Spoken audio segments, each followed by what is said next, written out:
Students, welcome today Hindi class. हम पाठ पढ़ रहे थे इस जल प्रलय में, तो इसके आज हम प्रश्न उत्तर करेंगे। हमारा पहला प्रश्न है कि बाढ़ की खबर सुनकर लोग किस तरह की तैयारी करने लगे। बाढ़ की खबर सुनकर लोग किस तरह की तैयारी करने लगे। अगर आप लोगों को पता चल जाए बाढ़ आएगी, बारिश ज्यादा तेज आएगी, तो आप भी तैयारी करेंगे। तो इसमें पूछा है कि बाढ़ की खबर सुनकर लोग किस प्रकार की तैयारी करने लगे। सबसे पहले तो क्या करेंगे कि बाढ़ आने का खतरा है, पानी आने का खतरा है, तो हम क्या करेंगे, अपने आप को सुरक्षित स्थान पर पहुंचाएंगे। क्या करेंगे, सुरक्षित स्थान पर जाने की तैयारी करेंगे। सबसे पहले तो हम क्या करेंगे, सुरक्षित स्थान पर जाने की तैयारी करेंगे। और उसके बाद क्या करेंगे, अपने घर में जो जरूरी सामान है उसकी तैयारी करेंगे। क्या कोरोना वायरस के टाइम भी की थी हमने। अभी भी लोगों के अंदर डर है कि जैसे ही एक दिन के लिए कुछ दुकानें खुली है, लगा है कि लॉकडाउन होगा, तो भी लोग सामान इकट्ठा करने लगे थे, इसीलिए कि पता नहीं कितने समय के लिए बंद हो जाए। तो ऐसे ही बाढ़ के समय भी लोग क्या है, अपनी जो आवश्यक सामग्री है, जो घरेलू उपयोग की जरूरी सामग्री है, उसको इकट्ठा करने लग जाते हैं। क्या, जैसे कि मोमबत्ती, दियासलाई, ईंधन है, आलू है, तो सिगरेट है, पीने का पानी है, इस प्रकार की कंपोस्ट की गोलियां हैं, इस प्रकार की जरूरी चीजें जो हमें जरूरत पड़ती है, उसको लोग क्या करने लग जाते हैं, इकट्ठा करने लग जाते हैं। मोमबत्ती, दियासलाई, क्या होती है दियासलाई? हाँ जी बच्चों, समझते हो दियासलाई? माचिस को बोलते हैं दियासलाई। पीने का पानी, कंपोस्ट की गोली जो बाढ़ के समय काम आती है कि किसी प्रकार का इंफेक्शन हमें ना हो, कंपोस्ट की गोली। तो इनको लोग क्या करते हैं, इकट्ठा करने लग जाते हैं कि ताकि बाढ़ के दिनों में उन्हें खाने पीने में किसी प्रकार का कष्ट ना हो। और क्या करते हैं कि टाइम पास के लिए क्या किया जाए, टाइम पास के लिए आज तो हम क्या करते हैं, अपना टीवी रिचार्ज करवा लेते हैं। तो उस समय क्या करते थे लोग, पत्र पत्रिकाएं खरीद लेते थे, जिसको पढ़कर अपना समय व्यतीत करते थे। क्या करते थे, पत्र पत्रिकाएं खरीद लाते थे, जिसको पढ़कर टाइम पास किया जा सके। क्या आप बताएंगे, पाठ में हमने पत्र पत्रिकाओं का जिक्र कहाँ किया था? कॉफी हाउस पर लेकर जाकर रुके थे, उसकी सीढ़ियों के ऊपर देखा था कि एक दुकान वाला है, उसका नाम मुझे याद नहीं है, एक दुकान वाला है जिसका मालिक का नाम दिया हुआ था, उसमें शायद कृष्ण कुछ ऐसा नाम था उसका। तो वो जो पत्र पत्रिकाएं बिखेरी हुई थी, वहां पर से लेकर लेके आया था, कौन सी भाषा की, बांग्ला भाषा की और हिंदी भाषा की पत्र पत्रिकाएं लेकर आए थे। क्यों? क्योंकि बाढ़ के समय में जब हम घर से बाहर नहीं निकल सकेंगे तो उनको पढ़ सकेंगे। तो वही जो जरूरत की चीजें लोगों को खरीदनी चाहिए, उसके बारे में बताया हुआ है। दूसरा, बाढ़ की सही जानकारी लेने और बाढ़ का रूप देखने के लिए लेखक क्यों उत्सुक था? बाढ़ आ रही है, कोई इनाम तो मिल नहीं रहा था, है ना, उसको भी देखने के लिए लेखक क्यों उत्सुक हो रहा था? क्यों? क्योंकि लेखक ने कभी बाढ़ देखी नहीं थी, है ना, उसके गांव में कभी बाढ़ आई नहीं थी, वो पड़ती क्षेत्र में रहता था।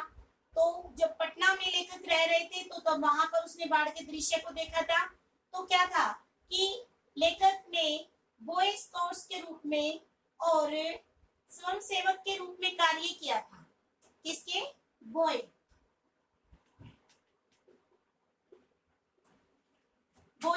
स्काउट और स्वयं सेवक के रूप में लेखक ने कार्य किया था, और एक रिलीफ वर्कर के रूप में भी काम किया था। रिलीफ वर्कर के रूप में भी लेखक ने काम किया था। जब वो ये काम कर रहे थे, तो इन चीजों में, इसमें काम करते हुए लेखक को बाढ़ में जो लोग ग्रसित हो जाते हैं, उनके प्रति सहानुभूति लेखक के मन में आ गई थी। तो इसलिए, और दूसरा कि बाढ़ कितनी भयंकर है, कितनी आएगी, उसको देखकर लोगों के मन में भावना आई, उस लेखक के मन में भावना आई थी कि बाढ़ कितनी आ गई है, किस जगह तक पहुंच गई है, जिस स्थान पर हम रह रहे हैं क्या उस स्थान तक आएगी, हर किसी के मन में होता है। तो लेखक के मन में भी यही बात थी कि बाढ़ का पानी कहाँ तक आ गया और कितना आ गया। दूसरा, इन बॉय स्काउट्स और स्वयं सेवक रिलीफ वर्कर के रूप में जो वो काम कर रहे थे, तो वहां पर जो बाढ़ पीड़ित लोग थे उनको देखकर लेखक के मन में भावना आई हुई थी, तो इसलिए वो वहां पर बाढ़ का दृश्य देखने के लिए जाते हैं। तो कहाँ पर पानी आने के लिए देखने गए हुए थे, लेखक को क्या पता चला था? जब लेखक को पता चला था कि राजभवन, कहाँ पर? राजभवन, मुख्यमंत्री निवास, मुख्यमंत्री निवास, मुख्यमंत्री निवास और राजेंद्र नगर आदि क्षेत्रों में पानी प्रवेश कर चुका है, तब लेखक बाढ़ के दृश्य को देखने के लिए उत्सुक हो गए थे और ये जानना चाहते थे कि जो बाढ़ का पानी है वो पटना शहर के किन किन क्षेत्रों के अंदर आ गया है। तो नेक्स्ट क्वेश्चन है हमारा, सबकी जुबान पर एक ही जिज्ञासा थी कि पानी कहाँ तक आ गया, कि पानी कहाँ तक आ गया। इस कथन से जन समूह की कौन सी भावना व्यक्त होती है?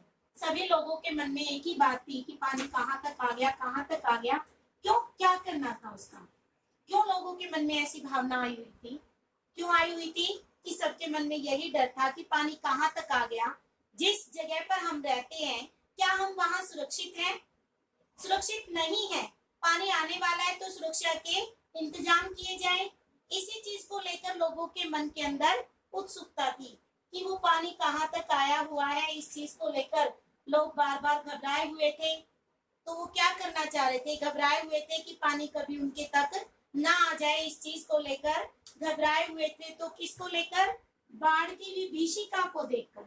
किसको? विभीषिका,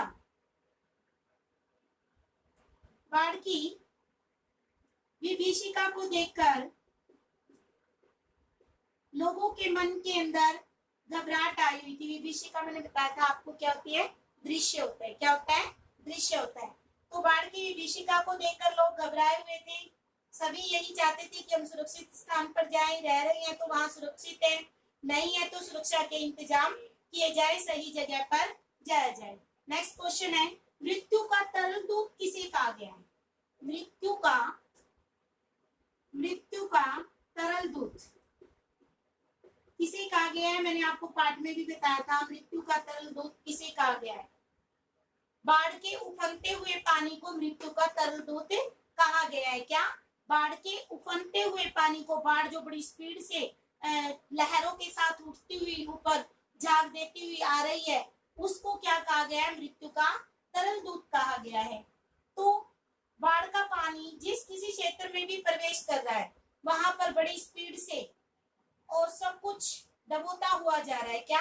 बड़ी स्पीड से आ रहा है, उसकी गति भी तेज है और सब कुछ वो क्या कर रहा है? डुबोता जा रहा है। क्या बताया मैंने आपको? एक तो उसकी जो गति है वो तेज है, दूसरा सब कुछ डुबोता जा रहा है, डबोता जा रहा है, वो गलत है, सब कुछ डुबोता जा रहा है। वो जितना भी जो कुछ आ रहा है सब अपने साथ बहा जा रहा है, उसके ऊपर से पानी चलता जा रहा है। तो यही कारण है कि लेखक अपने मित्र के साथ रिक्शा में बैठकर बाढ़ का दृश्य देखने के लिए जब जा रहे थे तो एक व्यक्ति रास्ते में उन्हें मिला था और उसने लेखक को सावधान किया था। क्या कहा था उसने? कि पानी का जो करंट है, पानी का करंट तेज है, पानी का करंट तेज है। उसने कहा था कि पानी का करंट तेज है, आगे न जाइए। तो पानी के करंट का मीनिंग आपको मैंने उस दिन भी बताया था। क्या है? यहाँ पर पानी का बहाव तेज है, बड़ी तेजी के साथ आ रहा है। जैसे करंट एक सेकंड में झटका दे देता है, तो कह रहे थे कि पानी भी इतनी तेजी से आ रहा है, आगे ना जाए।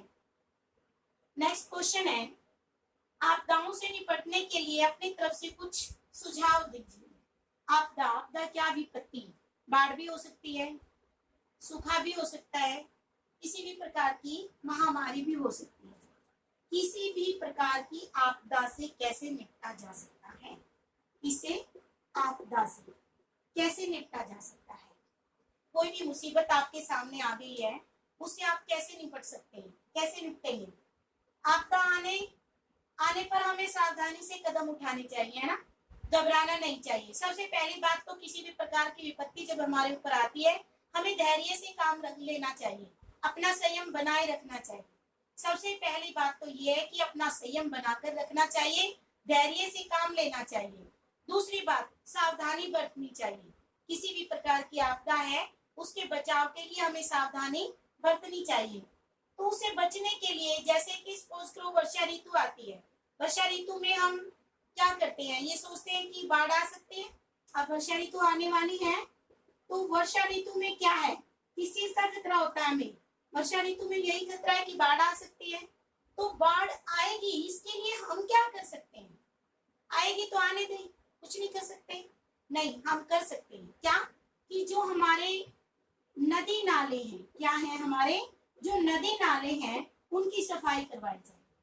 बाढ़ आने से पहले नदी नालों की सफाई की जाए, ताकि उनकी जो गहराई कम हो गई है, उसमें गंद इकट्ठा हो गया, उसको निकलवा दिया जाए और उसकी गहराई अच्छी हो जाए, ताकि पानी का फ्लो अच्छा बन जाए। तो नदी नालों की सफाई की जाए, और नदी नालों में पॉलीथीन या ऐसा कचरा ना डाला जाए जो गल ना सके, उसको रुकावट दे पानी के अंदर, ऐसा कचरा इनमें ना डाला जाए। तो दूसरा और क्या, कि इनमें जो नदियों की गहराई है वो घट जाएगी और बाढ़ आने का खतरा कम हो जाएगा। तो अपने घरों में भी काफी मात्रा में हमें और क्या करना चाहिए, कि बारिश का मौसम में अपनी खाद्य सामग्री को इकट्ठा कर लेना चाहिए कुछ समय के लिए, कि बाहर ना जाया जाए। तो उसकी सुरक्षा के इंतजाम भी हमें कर लेने चाहिए। वही सुरक्षा के इंतजाम जैसे कि मोमबत्ती, दिया सलाई, पीने का पानी आदि, इस प्रकार की। तो ये थे बेटा आपके क्वेश्चन। बाकी क्वेश्चन हम कल करेंगे। धन्यवाद।